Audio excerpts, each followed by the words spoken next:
ಶ್ರೀ ಗುರು ರಾಘವೇಂದ್ರಾಯ ನಮಃ. ವಿಡಿಯೋ ನೋಡ್ತಿರೋ ಎಲ್ಲರಿಗೂ ನಮಸ್ಕಾರಗಳನ್ನ ತಿಳಿಸ್ತಾ ಇವತ್ತಿನ ವಿಡಿಯೋದಲ್ಲಿ ನನಗೊಬ್ಬರು ಕಮೆಂಟ್ ಮಾಡಿದರು. ಆ ಕಮೆಂಟನ್ನು ನೋಡಿದಾಗ ತುಂಬ ಖುಷಿ ಆಯಿತು. ಕಮೆಂಟ್ಗೆ ಅಲ್ಲೇ ಉತ್ತರ ಕೂಡ ಕೊಟ್ಟೆ. ಅದಾದಮೇಲೆ ಈ ಕಮೆಂಟನ್ನು ವಿಡಿಯೋ ಮೂಲಕ ತಿಳಿಸ್ಬೇಕು, ಮಾತಾಡಬೇಕು ಈ ಕಮೆಂಟ್ ಬಗ್ಗೆ ಅಂತ ಹೇಳಿ ತಿಳಿಸ್ತಾ ಇದ್ದೀನಿ. ಸೋಷಿಯಲ್ ಮೀಡಿಯಾಗಳಲ್ಲಿ ನಮ್ಮನೆಗಳಲ್ಲಿ ಮಾಡಿರುವಂತಹ ಪೂಜೆಗಳ ವಿಡಿಯೋ, ಪೂಜೆಗಳ ಫೋಟೋಸ್ನ ಹಾಕಬಾರ್ದಾ? ಹಾಕಿದ್ರೆ ಅದನ್ನು ಮಾರಾಟಕ್ಕಿಟ್ಟಿದ್ದೀವಿ ಅಂತ ಅರ್ಥನಾ?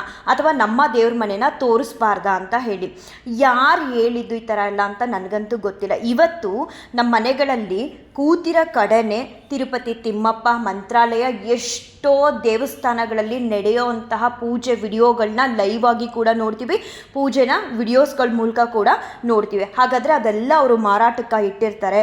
ಎಲ್ಲ ಶುದ್ಧ ಸುಳ್ಳು. ಯಾರ ಕೈಲೋ ಮಾಡೋಕ್ಕಾಗದೇ ಇರೋಂಥವ್ರು ಪೂಜೆಗಳನ್ನ ಅಥವಾ ಸಹಿಸೋಕ್ಕಾಗದೇ ಇರೋಂಥವ್ರು ಈ ರೀತಿಗಳೆಲ್ಲ ಹೇಳಿ ಜನರಲ್ಲಿ ಭಯ ಅನ್ನೋದನ್ನು ಸೃಷ್ಟಿ ಮಾಡ್ತಿದ್ದಾರೆ. ಈ ರೀತಿ ಭಯ ಪಡಿಸಿದಾಗ ವ್ಯೂವರ್ಸ್ ಆಗಲಿ ಕಮೆಂಟ್ ಮಾಡೋರಾಗಲಿ ಏನು ಮಾಡಬೇಕು ಅನ್ನೋದನ್ನು ಈ ವಿಡಿಯೋ ಕೊನೆಯಲ್ಲಿ ತಿಳಿಸ್ತೀನಿ. ಅದಕ್ಕೂ ಮುಂಚೆ ಈ ರೀತಿ ಹೇಳೋರು ಅವರ ವಿಡಿಯೋಗಳಲ್ಲಿ ಅಥವಾ ಅವರ ಚಾನಲ್ಗಳಲ್ಲಿ ಎಷ್ಟು ಶಾರ್ಟ್ಸ್ಗಳನ್ನ ಹಾಕಿರ್ತಾರೆ ಅನ್ನೋದನ್ನು ಮೊದಲು ನೀವು ಹೋಗಿ ಚೆಕ್ ಮಾಡಬೇಕು. ಮತ್ತು ಯಾವತ್ತೋ ಒಂದು ದಿನ ಪೂಜೆ ಮಾಡಿರ್ತಾರೇನೋ ಅವ್ರ ಮನೇಲಿ, ಪ್ರತಿನಿತ್ಯ ಮಾಡದೇ ಇದ್ರೂ ಭಗವಂತ ಅವ್ರ ಕೈಲಿ ಏನು ಮಾಡಿಸ್ಕೋಬೇಕು ಅದನ್ನು ಯಾವತ್ತೋ ಒಂದಿನ ಮಾಡಿಸಿರ್ತಾನೋ ಅಥವಾ ಮಾಡಿಸೇ ಇರೋದಿಲ್ವೋ ಗೊತ್ತಿಲ್ಲ. ಆ ಒಂದು ಫೋಟೋನೇ ಹಿಡ್ಕೊಂಡು ವರ್ಷಾನ್ಗಟ್ಲೆ ರುಬ್ತಿರ್ತಾರೆ. ಅಂಥವ್ರು ಬಂದ್ಬಿಟ್ಟು ಬೇರೆಯವ್ರ ಮನೆಗಳಲ್ಲಿ ಪೂಜೆ ಮಾಡೋ ಫೋಟೋಗಳು ವಿಡಿಯೋಗಳನ್ನ ಅಪ್ಲೋಡ್ ಮಾಡಿದ್ರೆ ಅದನ್ನು ಮಾರಾಟಕ್ಕಿಟ್ಟಿದ್ದಾರೆ ಅಂತ ಹೇಳ್ತಾರೆ. ನಿಜವಾಗ್ಲೂ ರಾಯರು ಯಾರನ್ನೂ ಕೂಡ ತಪ್ಪು ಮಾಡಿದವ್ರನ್ನ ಬಿಡಲ್ಲ. ಅವ್ರದ್ದೇ ಆದ ರೀತಿಲಿ ಅವ್ರಿಗೆ ಸರಿಯಾದ ಪಾಠ ಅನ್ನೋದನ್ನು ಕಲಿಸ್ತಾರೆ. ಹಾಗೆ ಸೋಷಿಯಲ್ ಮೀಡಿಯಾನ ನಾವು ಚಿಕ್ಕ ಮಕ್ಕಳು ಪಕ್ಕ ಕೂತ್ಕೊಂಡು ಓಪನ್ ಮಾಡೋದಕ್ಕೆ ಆಗಲ್ಲ. ಯಾಕಂದರೆ ತುಂಬ ಕೆಟ್ಟದ್ದೇ ಸೋಷಿಯಲ್ ಮೀಡಿಯಾ ತುಂಬ ಹೋಗಿದೆ. ಎಲ್ಲಿ ನೋಡಿದ್ರೂ ಅರ್ಧಂಬರ್ಧ ಬಟ್ಟೆಗಳು ಹಾಕ್ಕೊಂಡು ಕುಣಿತಿರೋದು, ಕೆಟ್ಟದ್ದು, ಕಣ್ಣು ನೋಡಿ ಹಿಂಗೆ ಹೋಗೋ ಲೆವೆಲ್ಗೆ ಸೋಷಿಯಲ್ ಮೀಡಿಯಾದಲ್ಲಿ ಬೇಡದೇ ಇರೋಂಥ ವಿಚಾರಗಳು ಹರಿದಾಡ್ತಿರುತ್ತೆ. ಅಂಥದ್ರ ಮಧ್ಯ ಯಾವುದೋ ಒಂದು ದೇವ್ರ ಪೂಜೆನ ಮಾಡಿರುವಂಥ ಫೋಟೋಗಳನ್ನ ಹಾಕೋದು, ದೇವ್ರ ಪೂಜೆ ಮಾಡಿರುವಂಥ ವಿಡಿಯೋಗಳನ್ನ ಹಾಕೋದು ತಪ್ಪ? ನಮ್ಮ ದೇವ್ರ ಮನೆನ ತೋರಿಸ್ಬಾರ್ದು, ತೋರಿಸಿದ್ರೆ ತೊಂದರೆ ಆಗುತ್ತೆ ಅನ್ನೋದೆಲ್ಲವೂ ಕೂಡ ತಪ್ಪು. ಯಾರೋ ಭಯ ಅನ್ನೋದನ್ನು ಪಡಿಸೋದಕ್ಕೆ ನಾವು ಮುಂದೆ ಬರಬೇಕು, ಬೇರೆಯವರು ಮುಂದೆ ಬರಬಾರ್ದು, ಅಥವಾ ನಾವು ಹೇಳಿದ್ದೇ ನಡಿಬೇಕು ಅನ್ನೋ ಮೈಂಡ್ ಸೆಟ್ಟಿಂದ ಈ ರೀತಿ ಎಲ್ಲ ಮಾಡ್ತಿದ್ದಾರೆ. ಈಗ ನೀವು ವರಮಹಾಲಕ್ಷ್ಮಿ ಹಬ್ಬ ಮಾಡ್ತೀರಾ, ಆಗ ಎಷ್ಟು ಜನನ ನಿಮ್ಮ ಮನೆಗಳಿಗೆ ಕರೆದು ಕುಂಕುಮನ ಕೊಟ್ಟು ನಿಮ್ಮ ದೇವ್ರ ಮನೆನ ತೋರಿಸ್ತೀರಾ? ಹಾಗಾದರೆ ಹಂಗೆ ತೋರಿಸಿದ ತಕ್ಷಣ ಭಗವಂತ ನಿಮಗೆ ಶಾಪ ಕೊಟ್ಬಿಡ್ತಾನೆ ಅಥವಾ ಕೆಟ್ಟದನ್ನು ಮಾಡಿಬಿಡ್ತಾನ? ಏನೂ ಇಲ್ಲ. ಹಾಗಾಗಿದ್ದರೆ ಯಾವ ದೇವ್ರ ಫೋಟೋಗಳು ನಾವು ಇವತ್ತು ಸೋಷಿಯಲ್ ಮೀಡಿಯಾದಲ್ಲಿ ನೋಡೋಕ್ಕೆ ಸಾಧ್ಯನೇ ಆಗ್ತಿರಲಿಲ್ಲ. ಸೋಷಿಯಲ್ ಮೀಡಿಯಾದಲ್ಲಿ ದೇವ್ರ ಫೋಟೋಗಳು ಮತ್ತು ದೇವ್ರ ಪೂಜೆಗಳ ವಿಡಿಯೋ ಮಾಡಿರೋರಿಗೆಲ್ಲ ಕೆಟ್ಟದಾಗ್ಬಿಟ್ಟಿದೆಯಾ ಅಪ್ಲೋಡ್ ಮಾಡಿದ ತಕ್ಷಣ? ಎಂಥದೂ ಇಲ್ಲ. ಇವಾಗ ನಾನು ಆಲ್ಮೋಸ್ಟು 2 ಇಯರ್ಸಿಂದ ಏನೋ ನನ್ನ ಮನೇಲಿ ಪೂಜೆ ಮಾಡಿರೋದು ರಾಯರ್ ಫೋಟೋಗಳನ್ನೆಲ್ಲ ಹಾಕ್ತಿದ್ದೀನಿ. ಹಾಗಾದರೆ ನನಗೇನು ಕೆಟ್ಟದಾಗಿದೆ? ಎಷ್ಟೇ ಜನ ಬೇಕಾದರೂ ಬನ್ನಿ ನನ್ನ ಜೊತೆಗೆ ಚರ್ಚೆಗೆ, ನಾನಂತೂ ರೆಡಿ ಇದ್ದೀನಿ. ರಾಯರಿಂದ ಕೆಟ್ಟದಂತ ಏನೂ ಕೂಡ ಆಗೋದಿಲ್ಲ. ಇವೆಲ್ಲವೂ ಕೂಡ ನೀವು ಸೃಷ್ಟಿ ಮಾಡ್ತಿರೋದು, ಅದು ನಿಮ್ಮ ಬೇಳೆ ಅನ್ನೋದನ್ನು ಬೇಯಿಸ್ಕೊಳ್ಳೋದಕ್ಕೆ. ನನಗಂತೂ ಈ ಕ್ಷಣಕ್ಕೂ ರಾಯರ್ ಅನುಗ್ರಹ ಮಾಡ್ತಿದ್ದಾರೆ ಹೊರತು ಕೆಟ್ಟದ್ದನ್ನೋದನ್ನು ಯಾವತ್ತೂ ಕೂಡ ಮಾಡಿಲ್ಲ. ಹಾಗೆ ಇನ್ನೊಂದು ಮಾತೇನೆಂದರೆ, ಇವಾಗ ನಾನೇ ಸೋಷಿಯಲ್ ಮೀಡಿಯಾದಲ್ಲಿ ನಮ್ಮ ದೇವ್ರ ಮನೆ ಫೋಟೋನ ಬೆಳಗಿನ ಜಾವನೆ ಪೂಜೆ ಮಾಡಿ ಅಪ್ಲೋಡ್ ಮಾಡಿ ಒಂದು ಕಮ್ಯುನಿಟಿ ಪೋಸ್ಟ್ಗೋ ಅಥವಾ ವಿಡಿಯೋಗೆ ಹಾಕಿರ್ತೀನಿ. ಅದನ್ನು ನೋಡಿದಾಗ ಕೆಲವ್ರ ಮೈಂಡ್ಸೆಟ್ ಹೇಗೆ ಬದಲಾಗುತ್ತೆ ಅಂದರೆ, ನಾವು ಯಾಕೆ ಪೂಜೆ ಮಾಡಬಾರ್ದು ನಮ್ಮ ಮನೇಲಿ? ನಾವು ಇನ್ನೂ ಇಷ್ಟೊತ್ತಾದರೂ ಮಲಗಿದ್ದೀವಿ ಮತ್ತು ಪೂಜೆ ಕೂಡ ಮಾಡಿಲ್ಲ, ನಾನೂ ಕೂಡ ಮಾಡಬೇಕು ಮುಂದಿನ ವಾರದಿಂದ. ಅಟ್ಲೀಸ್ಟ್ ಇವರಷ್ಟು ಮಾಡದೇ ಇದ್ರೂ ನಾನು ಪ್ರತಿಯೊಂದು ವಿಡಿಯೋದಲ್ಲೂ ಹೇಳೋದಿಷ್ಟೇ, ಹೀಗೆ ಮಾಡಬೇಕು ಅಂತ ಭಗವಂತ ಎಲ್ಲೂ ಕೂಡ ಹೇಳಿಲ್ಲ. ಯಾರು ಬೇಕಾದರೂ ನನ್ನ ಜೊತೆ ಚರ್ಚೆಗೆ ಬರ್ಬೋದು. ನೀವು ಹೇಳಿದ ಕಡೆ ನಾನೇ ಬಂದು ನಿಮ್ಮದೇ ಯೂಟ್ಯೂಬ್ ಚಾನಲಲ್ಲಿ ನಿಮ್ಮ ಜೊತೆನೇ ಲೈವಲ್ಲಿ ಕೂತು ಜನರಿಗೆ ಏನು ಅಂತ ತಿಳಿಸ್ತೀನಿ.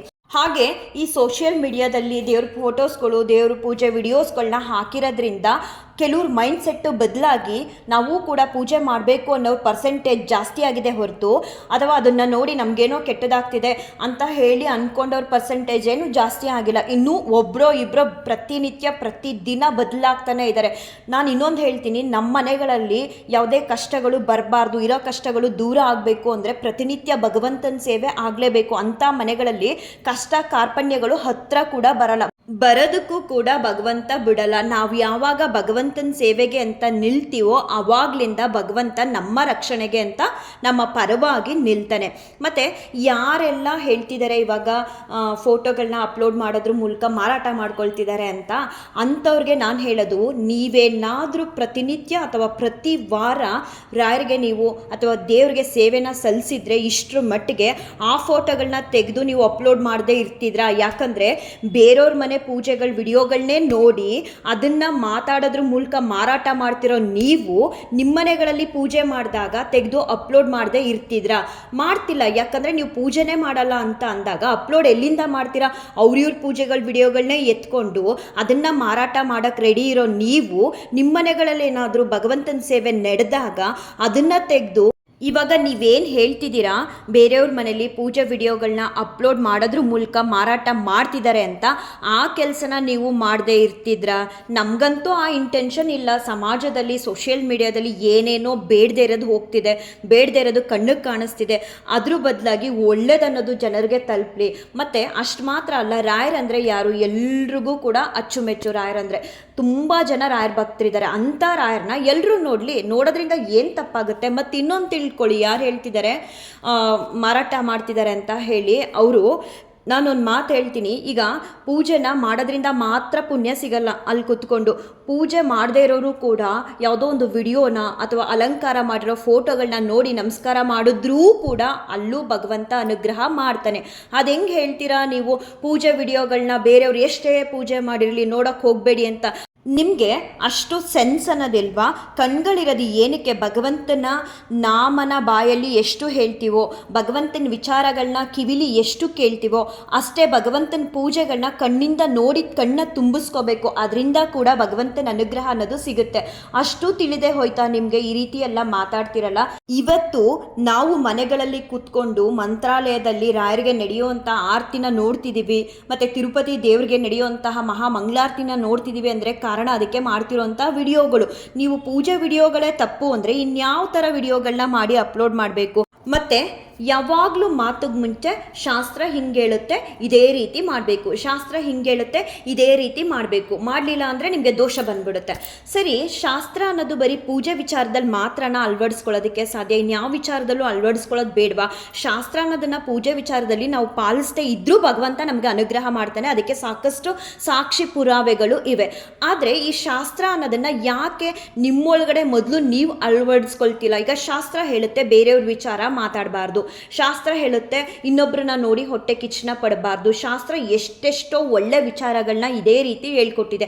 ಅದನ್ನೆಲ್ಲ ನೀವ್ಯಾಕೆ ಅನುಸರಿಸ್ದೆ ಬರೀ ಪೂಜೆ ಅನ್ನೋ ಒಂದು ವಿಚಾರಕ್ಕೆ ಮಾತ್ರ ಶಾಸ್ತ್ರನ ಮೀಸಲಾಗಿಟ್ಟಿರ್ತೀರ? ಶಾಸ್ತ್ರ ಅನ್ನೋದನ್ನು ನಾವು ಹಾಕೊಳ್ಳೋ ಬಟ್ಟೆ ಬರೆ, ನಮ್ಮ ನಡೆ ನುಡಿ ಆಚಾರ ವಿಚಾರಗಳಲ್ಲಿ ಮೊದಲು ಅನುಸರಿಸೋದನ್ನು ಕಲ್ತ್ಕೋಬೇಕು. ಆಮೇಲೆ ತನಗೆ ಪೂಜೆನ ವಿಚಾರದಲ್ಲಿ ಏನು ಮಾಡಿಸ್ಬೇಕು ಭಗವಂತ ನಮ್ಮ ಕೈಲಿ ಅದನ್ನು ಮಾಡಿಸ್ತಾ ಹೋಗ್ತಾನೆ. ಅಕಸ್ಮಾತ್ ನಾವು ಶಾಸ್ತ್ರಬದ್ಧವಾಗಿ ಪೂಜೆ ಮಾಡಲಿಲ್ಲ ಅಂದರೂ ಭಗವಂತ ಅನುಗ್ರಹ ಮಾಡ್ತಾನಲ್ಲ. ಭಗವಂತನೇ ಅನುಗ್ರಹ ಮಾಡಿದಾಗ ನಿಮ್ಗಳ್ದೇನು ತೊಂದರೆ ಅನ್ನೋದು ಮಾತ್ರ ಅರ್ಥ ಆಗ್ತಿಲ್ಲ. ಶಾಸ್ತ್ರದ ಪ್ರಕಾರ ನಾವೊಬ್ಬರು ವಿಚಾರನ ಮಾತಾಡಬಾರ್ದು, ಅದನ್ನು ನೀವು ಮಾತಾಡದೇ ಇದ್ದೀರಾ.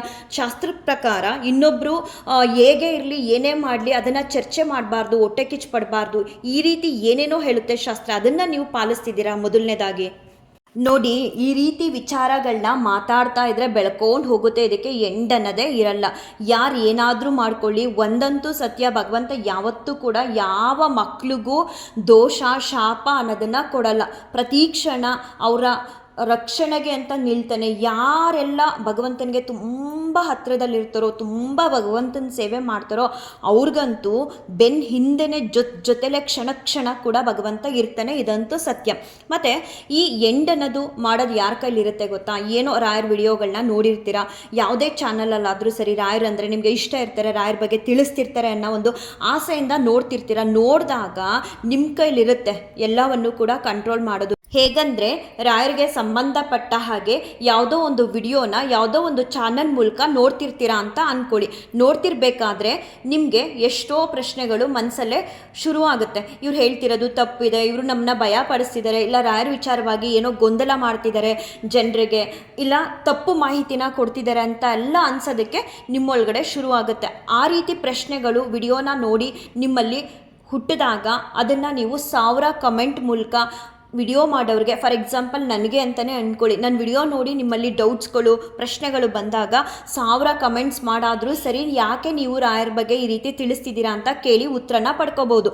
ಅಕಸ್ಮಾತ್ ಅವರು ನಿಮ್ಮ ಕಮೆಂಟ್ಗಳಿಗೆ ಉತ್ತರ ಕೊಡದೆ ನಿಮ್ಮ ಕಮೆಂಟ್ಗಳನ್ನ ಹೈಡ್ ಮಾಡಿದಾಗ ನೀವೇನು ಮಾಡ್ಬೋದು ಅಂದರೆ ಮಂತ್ರಾಲಯ ಟ್ರಸ್ಟ್ ಅವ್ರಿಗೆ ಕಂಪ್ಲೇಂಟ್ ಮಾಡ್ಬೋದು. ಹೇಗಂದರೆ ಅವ್ರಿಗೆ ಮೇಲ್ ಮಾಡೋದ್ರ ಮೂಲಕ ಇಂಥ ವಿಡಿಯೋಗಳು ಇಂಥ ಚಾನಲ್ ಅವರು ಅವ್ರ ನೇಮ್ ಹಾಕಿ ಈ ರೀತಿ ನಮಗೆ ರಾಯರ ಬಗ್ಗೆ ತಿಳಿಸ್ತಿದ್ದಾರೆ, ಇದು ನಮಗೆ ತಪ್ಪು ಅಂತ ಅನ್ನಿಸ್ತಿದೆ, ಈ ರೀತಿ ಭಯ ಪಡಿಸ್ತಿದ್ದಾರೆ ಅಥವಾ ಒಂದು ಗೊಂದಲನ ಸೃಷ್ಟಿ ಮಾಡ್ತಿದ್ದಾರೆ ಅಂತ ಹೇಳಿದಾಗ ಖಂಡಿತ ಅವರು ಆ್ಯಕ್ಷನ್ ತಗೊಳ್ತಾರೆ. ಈ ರೀತಿ ಆದಾಗ ಪ್ರತಿಯೊಬ್ಬರು ಕೂಡ ರಾಯರ ಬಗ್ಗೆ ವಿಡಿಯೋ ಮಾಡುವಾಗ ಭಯ ಪಡ್ತಾರೆ. ನಾವು ಹೇಳೋ ಅಂಥದ್ದು ತಪ್ಪು ತಿಳಿಸ್ತಿದ್ದೀವಿ, ಜನರಿಗೆ ಭಯ ಪಡಿಸ್ತಿದ್ದೀವಿ, ಈ ರೀತಿ ಮಾಡಬಾರ್ದು. ನಮಗೆ ಅನುಭವಕ್ಕೆ ಬಂದರೆ ಅಥವಾ ನಮ್ಮ ಮನೇಲಿ ಏನಾದರೂ ರಾಯರಿಗೆ ಸೇವೆ ಅನ್ನೋದನ್ನು ಸಲ್ಲಿಸಿದಾಗ ಇದನ್ನು ತಿಳಿಸೋಣ ಅಂತ ಎಚ್ಚೆತ್ಕೊಳ್ತಾರೆ. ನೀವು ಯಾವಾಗ ಈ ರೀತಿ ಮಾಡಲ್ವೋ ಅಲ್ಲಿವರೆಗೂ ಈ ರೀತಿ ನಿಮಗೆ ಇಲ್ಲಿದ್ದು ಸಲ್ಲದನ್ನು ಹೇಳಿ ಭಯ ಪಡಿಸ್ತಾನೇ ಇರ್ತಾರೆ. ಒಂದು ವಿಚಾರವಾಗಿ ರಾಯರು ಬಹಳ ಬಹಳ ಬಹಳ ಒಳ್ಳೆಯವರು. ನೀವು ಯಾವ ಕ್ಷಣದಲ್ಲಿ ಯಾವ ಕಷ್ಟಕ್ಕೋಸ್ಕರ ರಾಯರ ಹತ್ರ ಹೋಗಿ ಕೈ ಮುಗಿದು ಬಾ ತಂದೆ ನನಗೆ ಸಹಾಯ ಮಾಡು ಅಂತ ಬೇಡ್ಕೊಂಡ್ರೆ ಯಾವುದೂ ಕೂಡ ಅವರು ಗಮನದಲ್ಲಿ ಇಟ್ಕೊಳ್ಳಲ್ಲ, ಬಂದು ನಿಮಗೆ ಸಹಾಯ ಮಾಡ್ತಾರೆ. ಆದರೆ ಆ ಕನೆಕ್ಷನ್ ಅನ್ನೋದನ್ನು ನೀವು ರಾಯರ ಹತ್ರ ಬೆಳೆಸ್ಕೋಬೇಕು. ತುಂಬ ಸುಲಭವಾಗಿ ನಾವು ರಾಯರಿಗೆ ಹೇಗೆ ಕನೆಕ್ಟ್ ಆಗ್ಬೋದು, ಆ ಬೆಸ್ಟ್ ವೇ ಯಾವುದು ಅಂತ ಅಂದರೆ ನಮಗೆ ರಾಯರೇ ಸರ್ವಸ್ವ. ನಮಗೆ ತಂದೆ ತಾಯಿ ಇದ್ದಾಗೆ, ನಾವು ಅವ್ರಿಗೆ ಮಕ್ಕಳಿದ್ದಾಗೆ ಅನ್ನೋದು ಒಂದು ಮೈಂಡಲ್ಲಿ ನಿಮಗೆ ಬಂದುಬಿಡಬೇಕು. ಇಂಥ ವಿಚಾರನ ರಾಯರ ಹತ್ರ ಹೇಳಬಾರ್ದು, ಆ ರೀತಿ ಏನೂ ಕೂಡ ಅಂದ್ಕೊಳ್ಳೋದಕ್ಕೆ ಹೋಗಬಾರ್ದು. ಒಂದು ಚಿಕ್ಕ ಮಗು ಏನೇ ತೊಂದರೆ ಆಗಲಿ ಅಥವಾ ಅದಕ್ಕೆ ಏನೇ ಇಷ್ಟ ಆಗಲಿ ಅಥವಾ ಯಾರು ಏನೇ ಅಂದ್ರೂ ಫಸ್ಟು ಆ ಮಗು ಮೈಂಡಲ್ಲಿ ಬರೋದೇನು ನಮ್ಮ ಅಪ್ಪ ಅಮ್ಮಂಗೆ ತಿಳಿಸ್ಬೇಕು ಅಂತ. ಹಾಗೆಯೇ ನಮಗೂ ಕೂಡ ರಾಯರು ತಂದೆ ತಾಯಿ ಇದ್ದ ಹಾಗೆ ಫಸ್ಟು ರಾಯರಿಗೆ ತಿಳಿಸ್ಬೇಕು. ಮತ್ತು ನಮ್ಮ ನರ ನಾಡಿ ಎಲ್ಲವೂ ಕೂಡ ರಾಯರೇ ಅಂತ ಅಂತಿರಬೇಕು. ಉಸಿರಾಟನೂ ರಾಯರಿಂದ. ಅಷ್ಟು ನಾವು ರಾಯರನ್ನ ಹಚ್ಕೊಂಡಾಗ ಯಾವ ಅದ್ದೂರಿಯಾದ ಸೇವೆನೇ ಮಾಡಬೇಕು ರಾಯರಿಗೆ ಅಥವಾ ಇಂಥದ್ದೇ ಮಾಡಿಕೊಡ್ಬೇಕು ನೈವೇದ್ಯ, ಆ ಥರ ಏನಿಲ್ಲ. ರಾಯರು ತುಂಬ ಬೇಗ ನಿಮ್ಮ ಮುಗ್ಧತೆಗೆ ಕನೆಕ್ಟ್ ಆಗಿಬಿಡ್ತಾರೆ. ಮತ್ತು ರಾಯರಿಗೆ ಸುಳ್ಳು ಹೇಳಬಾರ್ದು, ಧರ್ಮದ ಹಾದಿಲಿ ಹೋಗಬೇಕು. ಎಂಥದ್ದೇ ಕಷ್ಟ ಬರಲಿ ಸುಳ್ಳುಗಳನ್ನ ಹೇಳಬಾರ್ದು, ಒಬ್ಬರನ್ನ ನೋಡಿ ಅಸೂಯೆ ಪಡಬಾರ್ದು, ಹೊಟ್ಟೆ ಕಿಚ್ಚನ್ನ ಪಡಬಾರ್ದು. ಎಷ್ಟೋ ಕೆಟ್ಟ ಗುಣಗಳನ್ನ ನಾವು ದೂರ ಮಾಡಿಕೊಂಡಾಗ ರಾಯರು ಬಹಳ ಬೇಗವಾಗಿ ನಮಗೆ ಕನೆಕ್ಟ್ ಆಗ್ತಾರೆ. ರಾಯರು ಎಲ್ಲವನ್ನೂ ಕೂಡ ಗಮನಿಸ್ತಿರ್ತಾರೆ. ಹೆಜ್ಜೆನೂ ನಾವು ಇಡೋದಕ್ಕೂ ಮುಂಚೆ ನಮ್ಮನ್ನ ಕೂತು ರಾಯರು ನೋಡ್ತಿರ್ತಾರೆ. ನಮಗೆ ರಾಯರು ತಂದೆ ತಾಯಿ ಆದಮೇಲೆ ಪ್ರತಿಯೊಂದನ್ನು ಗಮನಿಸ್ತಾರೆ ಅನ್ನೋದು ಅರಿವಿಗೆ ಬರಬೇಕು ಪ್ರತಿ ಕ್ಷಣ. ಆವಾಗ ನೋಡಿ ರಾಯರು ನಿಮಗೆ ಏನೂ ಕೂಡ ಕಿಂಚಿತ್ತು ಒಂದು ಅದೇನೋ ಹೇಳ್ತಾರಲ್ಲ, ಮುಳ್ಳು ಕೂಡ ಚುಚ್ಚದೇ ಇರೋ ಹಾಗೆ ಹೂವಿನ ಹಾದಿಯಲ್ಲಿ ನಮ್ಮ ಬದುಕನ್ನ ತೊಗೊಂಡೋಗ್ತಾರೆ. ರಾಯರು ಎಲ್ಲರಿಗೂ ಒಳ್ಳೇದು ಮಾಡಲಿ. ಮತ್ತು ಇನ್ನೊಂದು ವಿಚಾರವಾಗಿ ಮಾತಾಡಬೇಕು, ಅದೇನದು ಮೃತ್ತಿಕ ಪ್ರಸಾದದ ಬಗ್ಗೆ. ಆದಷ್ಟು ಬೇಗ ಇನ್ನೊಂದು ವಿಡಿಯೋ ಮೂಲಕ ಅದ್ರ ಬಗ್ಗೆ ಏನೇನೋ ಇಲ್ಲದೇ ಇರೋ ಸುದ್ದಿ ಎಲ್ಲ ಹರಿದಾಡ್ತಿದೆ, ಅದ್ರ ಬಗ್ಗೆ ಕೂಡ ನಾನು ವಿಡಿಯೋ ಮೂಲಕ ತಿಳಿಸ್ತೀನಿ. ರಾಯರು ಎಲ್ಲರನ್ನೂ ಕಾಪಾಡಲಿ, ಯಾರೆಲ್ಲ ಕಷ್ಟದಲ್ಲಿದ್ದಾರೋ ಅವ್ರನ್ನೆಲ್ಲರನ್ನೂ ಕೈ ಹಿಡಿದು ಅವ್ರ ಕಷ್ಟಗಳಿಂದ ಪಾರು ಮಾಡಲಿ ಅಂತ ಬೇಡ್ಕೊಳ್ತಾ ಈ ವಿಡಿಯೋನ ಎಂಡ್ ಮಾಡ್ತೀನಿ. ಶ್ರೀಕೃಷ್ಣಾರ್ಪಣಮಸ್ತು, ಶ್ರೀಕೃಷ್ಣಾರ್ಪಣಮಸ್ತು, ಶ್ರೀಕೃಷ್ಣಾರ್ಪಣಮಸ್ತು.